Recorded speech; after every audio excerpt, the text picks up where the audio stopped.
द्वादश भाव में शुक्रदेव। भावानुसार द्वादश भाव में शुक्रदेव के मंत्रेश्वर महाराज जी के अलावा किसी भी विद्वान ने कोई विशेष अच्छे फल बताए नहीं है।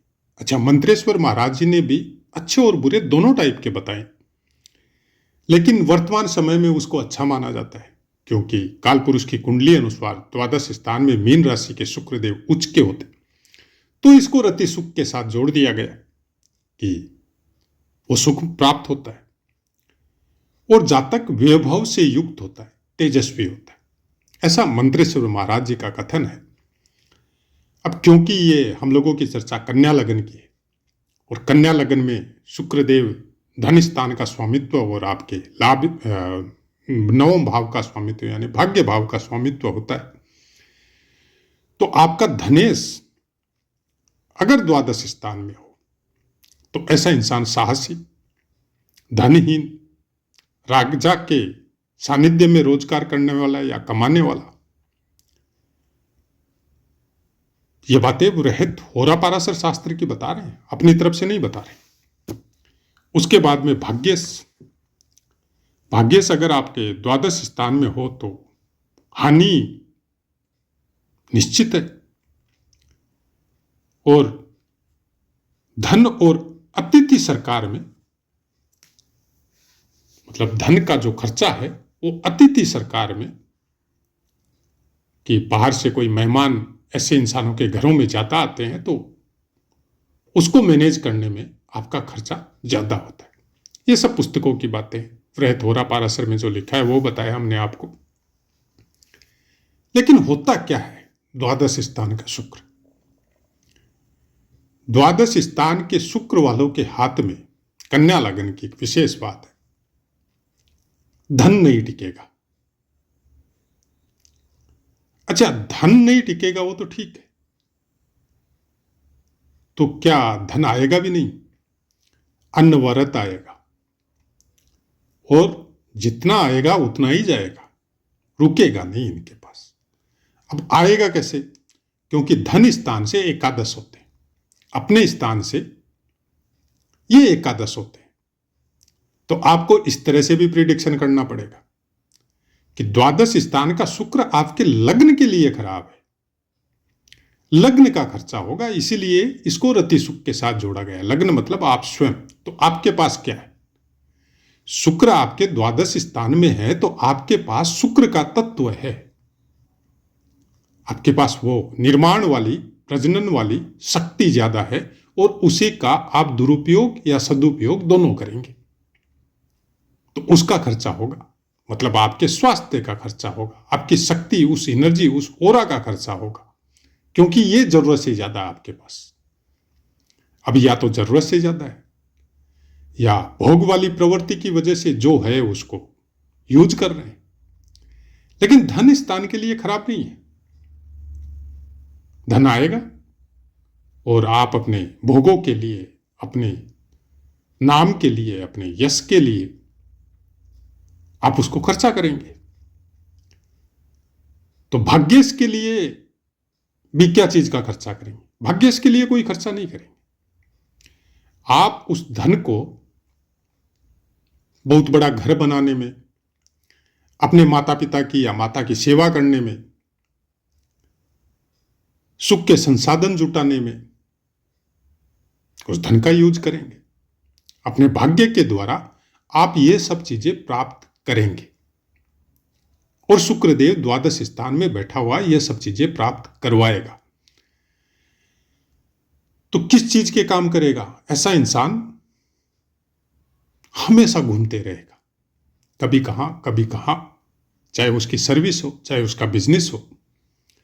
ये तरह तरह के इंसानों से मिलेगा, अपने धर्म के मानने वालों से भी और धर्म के मानने वालों से भी, और बहुत लंबी लंबी यात्राएं करेगा। यात्रा इनके जीवन में कुछ इस तरह से होगी कि इनको खुद को समझ में नहीं आएगा कि शांति से घर में कब रुके। एक तो इनका काम ऐसा होगा यात्रा वाला, और एक इनके अंदर उत्साह ऐसा होगा यात्रा के लिए कि ये खुद चाहेंगे कि ये थोड़ा घूम के आते हैं कहीं पर। एक जगह टिकना इनका थोड़ा मुश्किल होता है, क्योंकि शुक्र की जो एनर्जी है, हर समय सुख की तलाश में रहने वाला इंसान यात्राओं से सुखी होता है, क्योंकि जहां एक ही वातावरण उनको मिले वो उससे संतुष्ट नहीं होता, वो परिवर्तन चाहता है जीवन में। और उस सुख के खोज के लिए शुक्रदेव इनको ऐसा दौड़ाता है, इस तरह से दौड़ता है कि कुछ समय बाद दशा महादशाओं के चक्र में, प्रारब्ध के भोगों में, एक समय बाद में उसकी यात्रा का समापन कुछ इस तरह से होता है कि वो ये सब चीजों से बोर हो जाता है, लेकिन शांति नहीं मिलती। तब उसका मन हो, भाग्य हो, या किसी का ज्ञान के द्वारा हो, वो अपनी यात्रा को अलग रूप में चेंज करता है। और जब अलग रूप में चेंज करता है, जब भौतिक से आध्यात्मिक होता है, जब वो काम सुख से योग सुख की तरफ अपना मुंह मोड़ता है, तब उसको शांति प्राप्त होती है। तब उसको समझ में आता है कि नहीं है, हम जिस चीज के लिए आज तक दौड़ रहा था, एक्चुअली शांति वहां नहीं है। तब उसमें स्थिरता भी आती है, क्योंकि सिंह राशि है, और उस चीज को प्राप्त करने के लिए फिर वो निरंतर उस मार्ग पे चलना भी शुरू करता है, और इतनी गति से चलता है कि आदमी सोच नहीं सकता कि एक ऐसा भोगी आदमी अचानक से इसको इस तरह का परिवर्तन इसके अंदर आया कि वो सब रुचियों को त्याग चुका है, सबसे कोई मतलब नहीं है, और उसको आध्यात्मिक सुख में ऐसी अनुभूति या ऐसा आनंद प्राप्त होता है कि बाकी सब आनंद उसके सामने गौण होते। क्यों? क्योंकि प्रारब्धवश वो चीजें लेकर आया है। धन का मतलब हम लोग क्या करते हैं कि जैसे liquid money, case, bank balance या सोना गहना, उसको धन मानते हैं। ज्योतिष शास्त्र उसके अलावा बहुत बड़ा धन और भी मानती है। ज्ञान का धन, बुद्धि का धन, ये भी पद का धन, नाम का धन, ये बहुत बड़े धन है। इस जो लिक्विड मनी की हम लोग बात करते हैं, बैंक बैलेंस की जो बात करते हैं, उनसे बहुत बड़े धन है।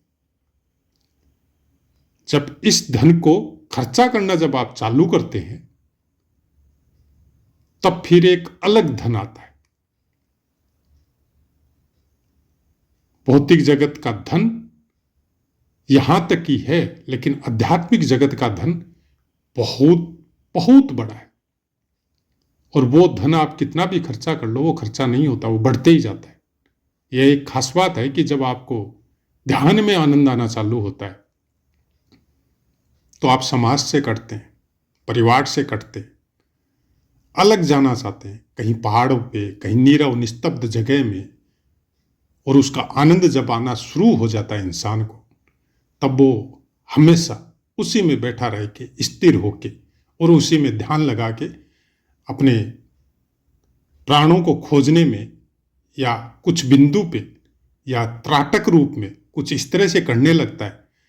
ऐसे इंसानों को फिर गुरु की आवश्यकता होती है। फिर भागवतिक गुरु चाहिए जो इनको दिशा प्रदान कर सके, नहीं तो ये भटकते रहते, क्योंकि भौतिक जगत से इनका मोह भंग हो चुका होता है। उनको समझ में आ जाता है कि ये कोई मीनिंग नहीं है इनका। तो फिर आध्यात्मिक जगत में जब इनको सुख या आनंद आता है, वहां जब भटकाव आता है, तब इसकी अपनी एनर्जी, क्योंकि शुक्र की एनर्जी बहुत जबरदस्त है, फिर गुरु खोजना नहीं पड़ता है। कहीं दूर बैठा हुआ गुरु खुद चल के आता है। वर्तमान समय जो है, आप मानो या मत मानो, गुरु खुद खोज रहे हैं शिष्यों को। और जो शिष्य जाके गुरु बनाते हैं भौतिक जगत वाले, उनका तो अपना एक अलग कहानी है, उसमें हम जाना ही नहीं चाहते।